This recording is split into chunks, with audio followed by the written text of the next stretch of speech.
Mom, who abandoned me as a baby, came back when dad got successful. Then after he died, her new BF threw away my dad's things, so we locked them out during their wedding. My mom got pregnant with me in college. They were both students, and according to my dad, it wasn't planned, but he was happy about it anyway. After I was born, she basically dumped my dad and signed away all custody rights. She flat out told him she wanted nothing to do with me or with raising a kid. Her exact words were something like, "I'm not ruining my life for a mistake." Dad was blindsided by this. He thought they were going to be a family. He had to drop out of college for a while to work full-time to support me. Eventually he went back part-time while working, which took him years to finish his degree. Meanwhile, my mom just continued her college life like nothing happened. My dad raised me with help from my grandparents. I never felt like I was missing anything growing up because they were honestly amazing people. My dad worked his ass off to provide for me while still being loving and present, and my grandparents stepped in whenever he needed help.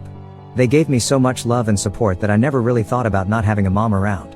There were times I'd ask about her when I was little. Dad never said anything bad about her.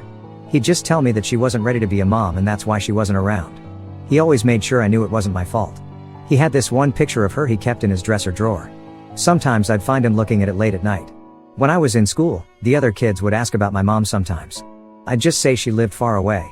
It was easier than explaining the truth. My dad came to every school event, every parent-teacher conference, helped with science projects, learned to braid hair for me when I wanted braids, everything. He was mom and dad rolled into one. My grandparents were there for everything too. My mom never bothered to check in on me until I was about 6 or so. By then, my dad had managed to get a really good job, and we had moved out of my grandparents' house into our own place. Then my mom suddenly shows up out of nowhere claiming she missed my dad and wanted to be part of our family. Most kids might be happy about having their mom come back, but I honestly couldn't stand her from the beginning. Something about her just felt off to me, even when I was that little. She never seemed genuine or warm like the other moms I knew. I remember the first time she visited. Dad had told me ahead of time that my mom wanted to see us. I was excited at first, but when she came, she barely acknowledged me. She brought me a doll that was for a way younger kid, and spent most of the time talking to my dad. I remember hiding behind my dad's legs because something about her made me uncomfortable. I never understood why my dad took her back. But I think he was just blinded by how much he still cared for her. He used to talk about her sometimes when he thought I was asleep, telling my grandma on the phone how he never stopped loving her even after what she did. It was this weird thing where he'd complain about her behavior but then defend her in the next breath. My grandparents were against them getting back together. I overheard a huge argument between my dad and grandfather about it. My grandfather kept saying she'd just hurt him again and that she was only interested now that dad had a good job and a nice house. Dad got really defensive and said people can change. One of the first weird things I remember is that she insisted I call her by her first name instead of mom, especially when we were out in public. She'd get really annoyed if I slipped up. She thought it made her seem younger or something. I remember trying to call her mom once at a restaurant and she hissed at me to stop it. Said it made her uncomfortable. She moved in with us after dating my dad for only a few months. Things changed immediately. As I got older, her behavior just got worse and more obvious. When I was in high school, whenever I brought friends over, she'd act overly friendly with the guys. Like, really friendly.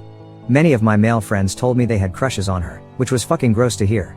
She'd wear revealing clothes around them and make these flirty comments that made everyone uncomfortable. I stopped bringing friends home eventually.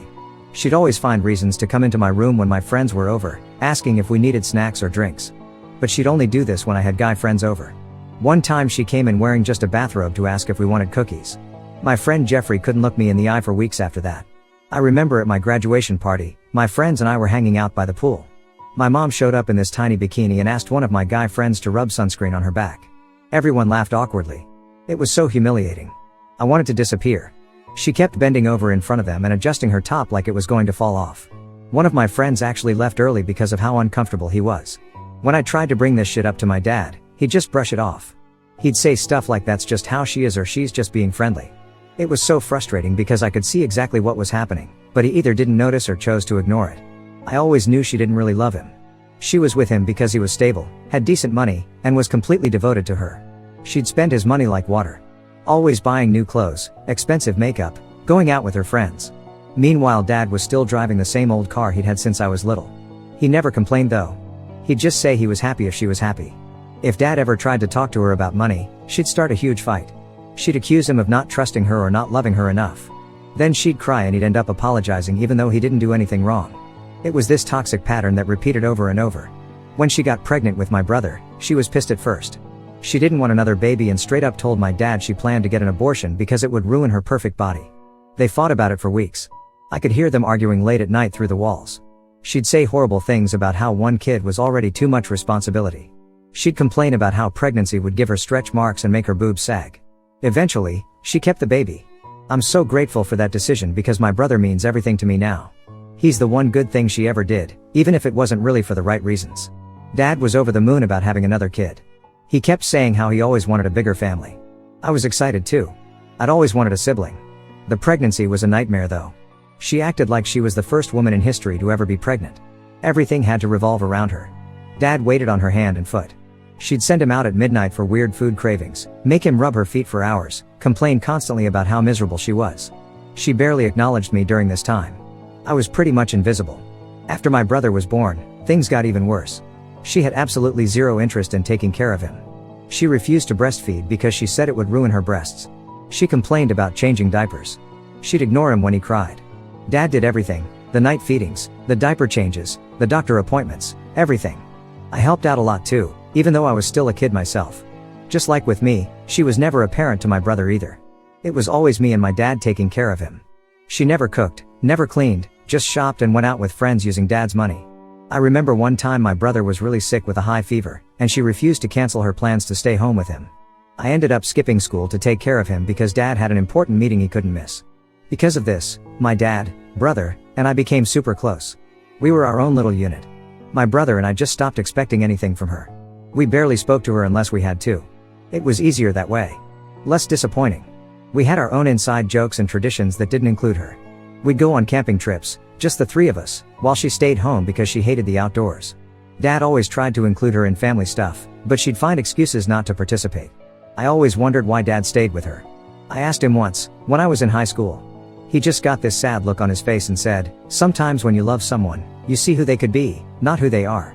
I didn't understand it then. I'm not sure I understand it now. Everything changed when Dad got sick. He was diagnosed with cancer a while back. I don't even want to say what kind, it doesn't matter. It started with him feeling tired all the time, then losing weight. By the time they caught it, it had already spread. The doctors said they'd do everything they could, but they weren't optimistic. What followed was months of treatments and chemo.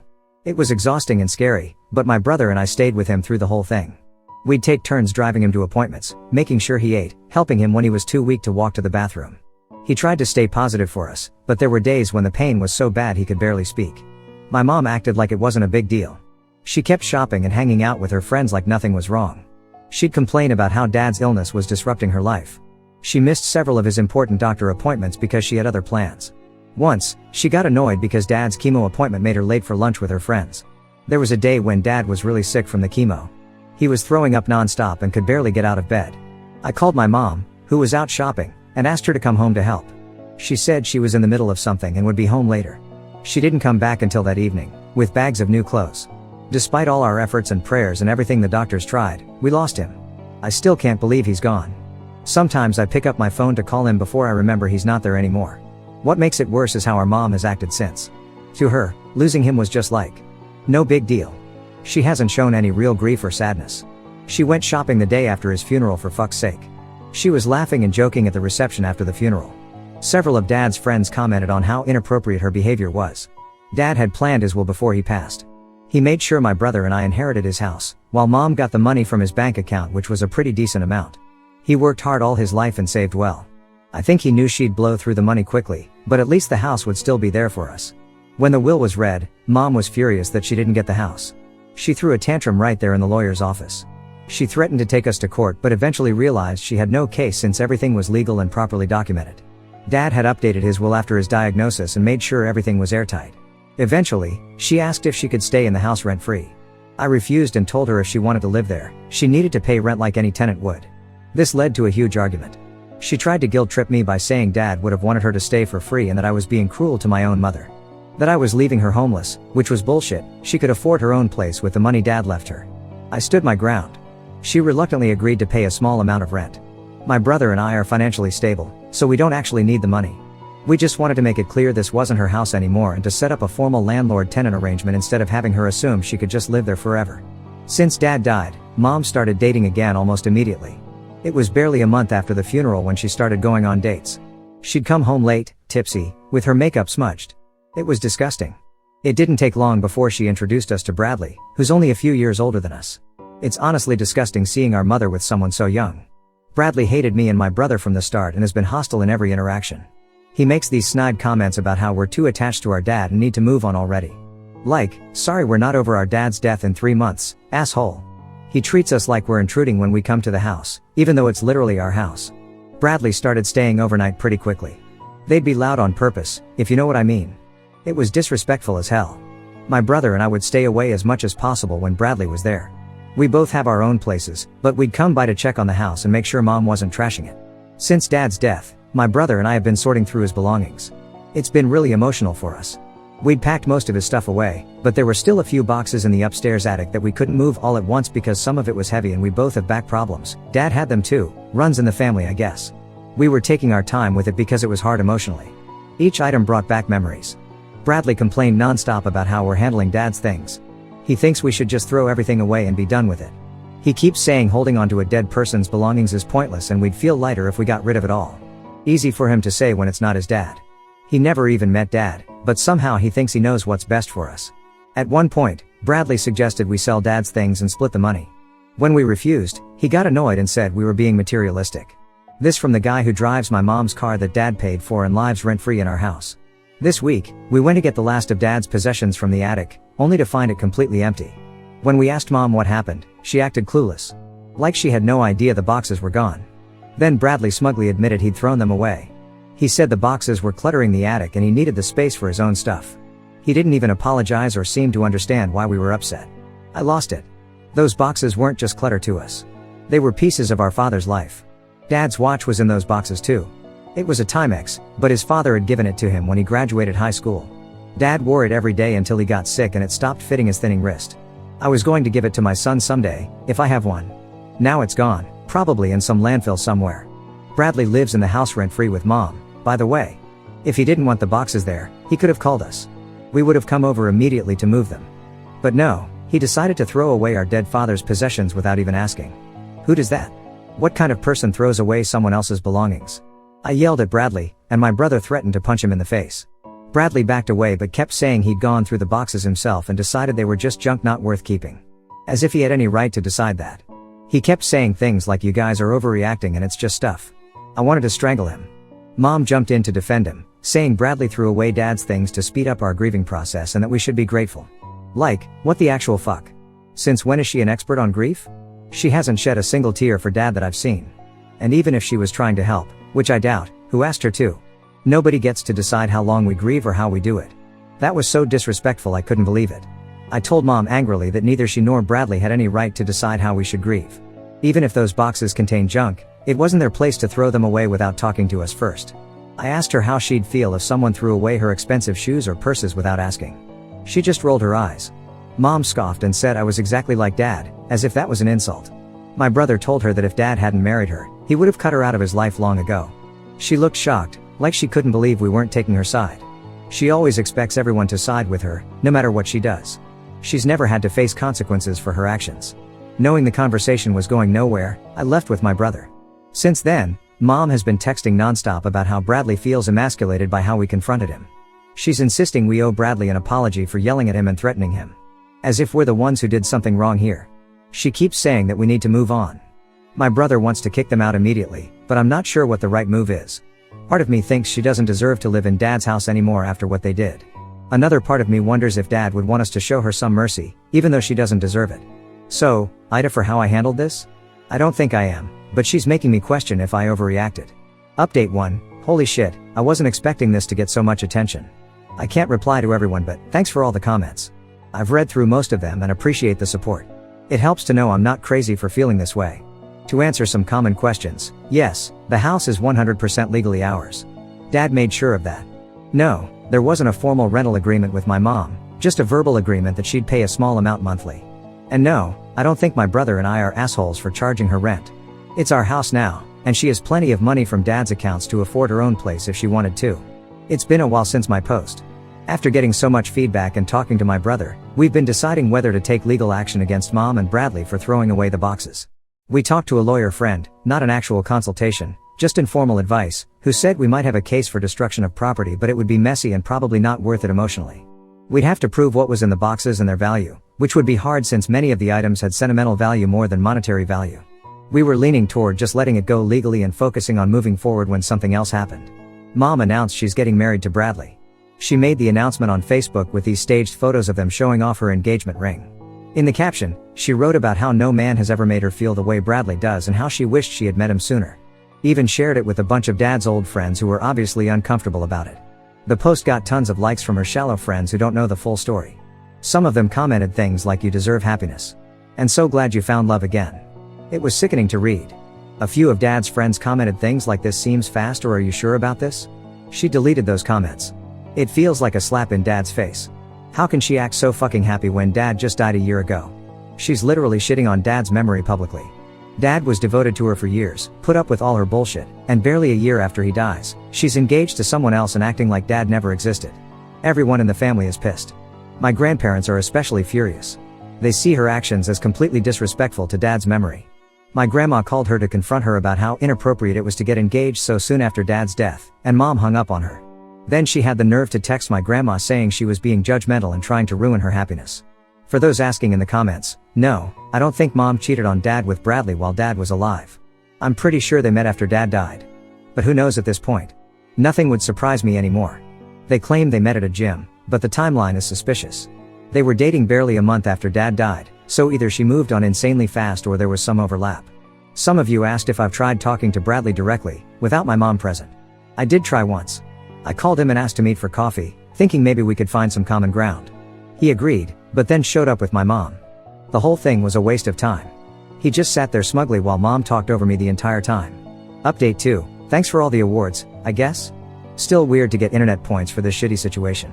People keep asking for more updates, so here goes. Some of you suggested going full nuclear, but we've decided against taking Mom and Bradley to court for the boxes. Like I mentioned before, the lawyer said it would be hard to prove exactly what was in them and their value. Instead, we're kicking them out of the house. We're giving them a 1-month notice to vacate.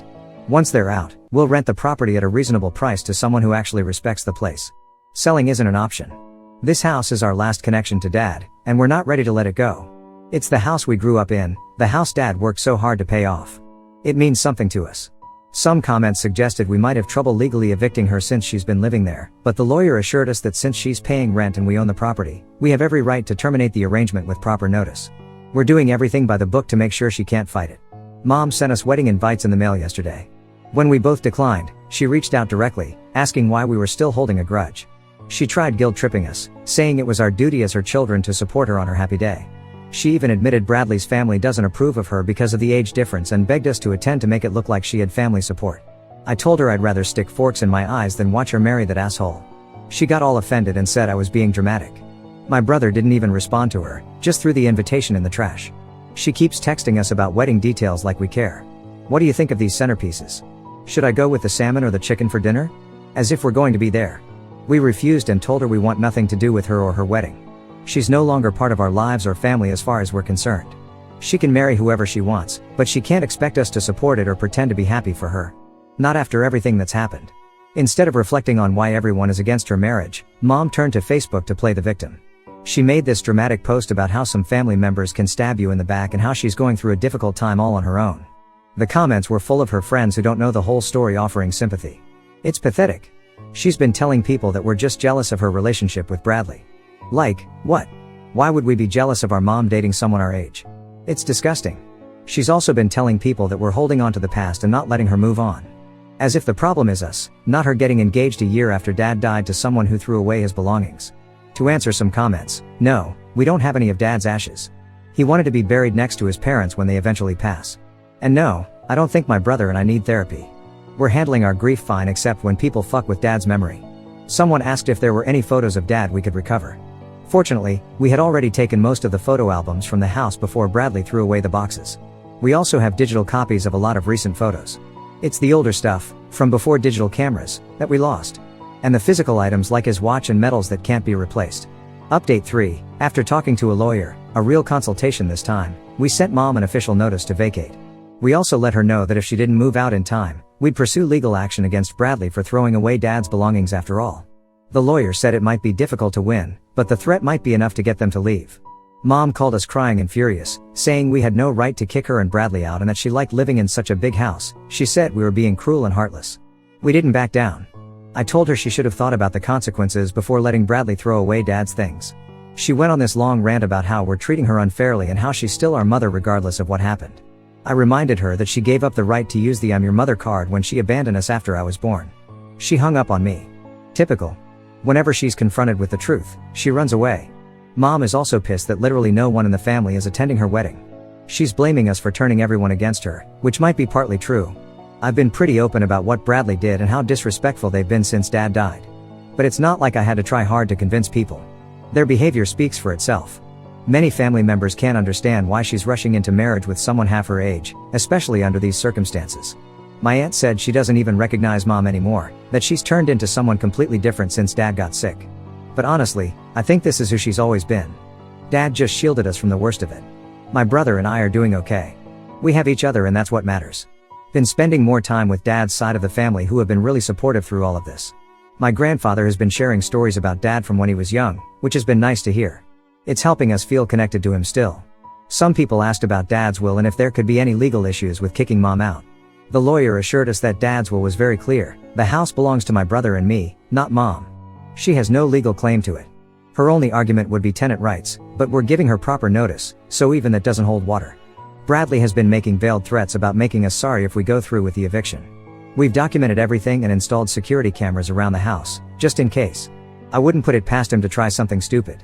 We've also made copies of all important documents related to the house and Dad's will. Update 4. Mom and Bradley refused to leave the house when the notice period was up. When the day came, Mom basically defied us, threatening to take us to court if we tried to enforce the notice. She claimed she had tenant rights and we couldn't just kick her out. The lawyer said we could start a formal eviction process, but that would take months. We considered going that route, but then my brother had an idea. They were getting married soon, and we knew they'd be out of the house all day for the wedding and reception. It was the perfect opportunity to take action. We decided to be petty. We used their wedding day as the opportunity to act.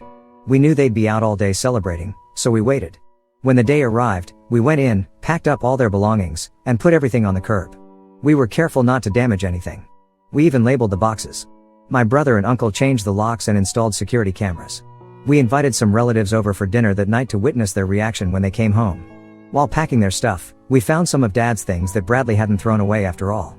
He'd hidden them in the back of a closet. There was Dad's old watch, and a few other valuable items. The bastard wasn't throwing away junk, he was stealing anything he thought was worth money. We took those items back, of course. Late that night, Mom and Bradley returned, both a bit tipsy from the wedding. They fumbled with their keys at the front door, not realizing we'd changed the locks. Eventually, they started knocking, and we opened the door and confronted them. Mom immediately started arguing, demanding to know what was going on. She was still in her wedding dress, which made the whole scene even more ridiculous. My grandfather, who was there with us, spoke up and reminded her that this was our house, not hers, and that we'd already given her proper notice to vacate. Mom started crying, saying we were ruining her wedding day. As if she hadn't ruined the past year for us. Bradley tried to push past us to get inside, saying they had rights and we couldn't do this. Bradley tried to barge in and continue arguing. My brother and uncle pushed him back onto the porch, and my brother threatened to call the police if they didn't leave immediately. Bradley puffed up like he was going to try something, but my uncle is a pretty big guy, and Bradley backed down. I pointed to the curb where we'd packed all their things and told Mom to take their stuff and go. We'd packed everything carefully, nothing was broken or damaged. We're not monsters. I even told her we found Dad's things that Bradley had hidden, and that we knew what he was really doing. She had the decency to look embarrassed about that, at least. Both Mom and Bradley looked outraged and humiliated, but eventually, they left. One of Mom's friends came to pick them up about an hour later. They took as much as they could fit in her car and had to come back the next day for the rest while we watched from the window. Bradley tried to argue again when they came back, but we just pointed to the security cameras and reminded him that he was trespassing. Since that night, we've blocked them from every form of contact. We've been deep cleaning the place and rearranging furniture, trying to make it feel like ours again. We got rid of anything Mom left behind. My brother is thinking about moving back in. He's been renting a small apartment, but it would make sense financially for him to live in the house. I might move back too, at least for a while. It would be nice to be in Dad's house again, now that the negative energy is gone. I don't think we were wrong, but was this too harsh? Part of me feels guilty, but another part feels like they got exactly what they deserved. They disrespected Dad's memory, threw away his things, and expected no consequences. Maybe the way we did it was petty, but I can't bring myself to regret it.